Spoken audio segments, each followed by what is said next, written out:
यो माथि हाम्रो सावरको लागि हो। यो सावरको माथि पोइन्ट हो र सावर पछि यो वाल मिक्सरबाट जाने माथिको सावरमा जाने पोइन्ट हो। यो चिसोको लाइन, यो तारको त लाइन। त्यसपछि यो आएर यसरी हामीले चिसो तातोको पोइन्ट राखिसकेका छौँ। यसरी हामीले चिसो तातोको पोइन्ट यहाँ राखिसकेका छौँ र यो यहाँ टोयलेटबाट बाहिर बेसिन छ र बेसिनको लागि पनि राखेका छौँ।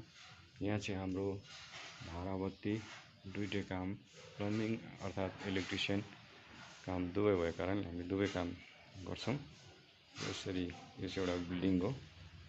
यो बिल्डिङमा यसरी यहाँ चाहिँ यो बेसिनको लागि पोइन्ट, यो चिसोको पोइन्ट, यो तातोको पोइन्ट, यसरी हामीले चाहिँ यहाँ अर्को टोयलेट राखेको छ।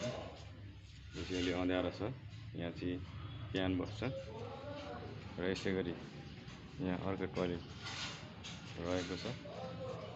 यो चाहिँ अँध्यारो छ, अन्धकारै छ र यसरी हामीले चाहिँ यहाँ धाराबत्ती दुवै काम यो बिल्डिङमा हामीले गर्दैछौँ।